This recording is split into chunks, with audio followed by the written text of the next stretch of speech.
season. And obviously, not all three of those guys have the exact same scenario for them, but could you envision a scenario in which, considering the season he's having, and I believe he's Rule 5 eligible anyhow, and he would need to be added to the 40-man, could get that call up at the very tail end of the season? Yeah, I mean, case by case for sure when it comes to player call-ups. I don't think we've seen the end of player call-ups. I think there's still players that we'd like to get to Pittsburgh for some opportunity. Case by case, and I think, probably last year, if last year is any indication, those players were in AAA at the time that happened. And we'll see. Altoon's also still playing for something, so I think it's been fun watching that group in Altoona come together and play for something down the stretch. So we'll see, but we'd still like to see some players get up here and get an opportunity. Do those players have to be on the 40-man roster right now? Not necessarily. Yeah.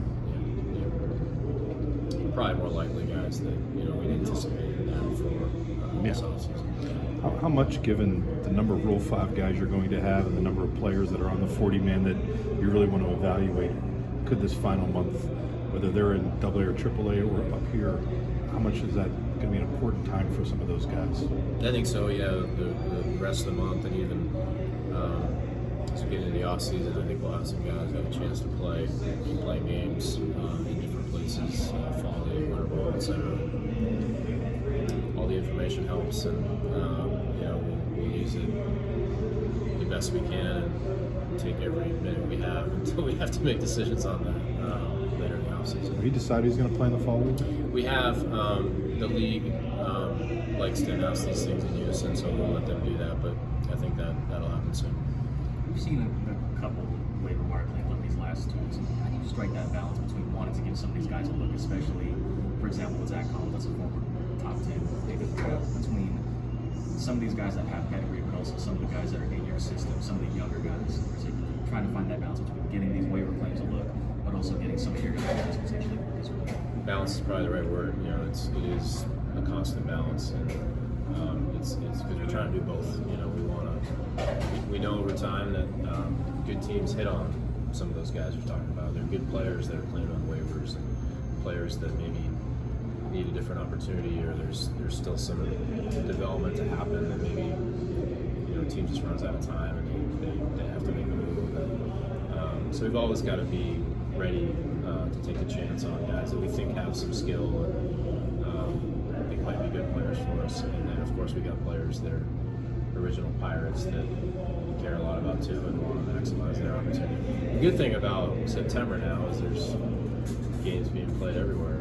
It's not just the major leagues, and so baseball's being played everywhere. And if you're in Altoona or Indy, you're still getting a really good opportunity to play, a chance to improve, and we've got the spots here. So it is a balance that comes down to that. Ben Davis was in the outfield, I think it was yesterday. Is that just part of his development plan, or are you just trying to get him as many at-bats as possible? Yeah, it's mostly because Andy and Henry are both there, and we want them to both be in the lineup, and it's a way to get them both in. And Andy obviously plays some other positions, and they're both catchers. We think they're both catchers. We believe they're both catchers. We think they'll be catchers in the big leagues.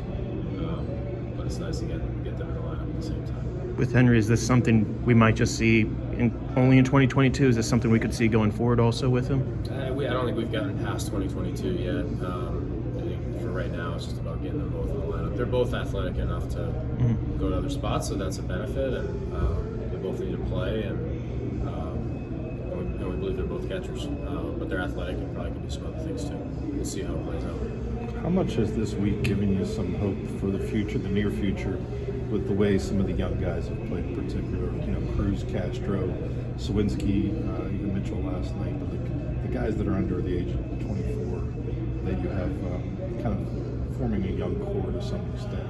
I think more than anything, knowing how hard those guys have been working, even through the times when maybe the outcomes weren't, that they weren't getting the outcomes, and the at-bats weren't ending as well, knowing how hard they were working through that time. Just happy for those guys that they're getting some better outcomes during the games, and also reminded all the time that it's never a straight line, and there'll be more challenges ahead of them, and there'll be days that don't go as well, and good players just keep making adjustments. So we're excited about all those guys. All those guys you mentioned are, we think are important parts of what we're building, and great opportunity for them to play here right now and be able to go through those adjustments and face pitching staffs that are going to be pitching in October, and great experience to get from that, I think.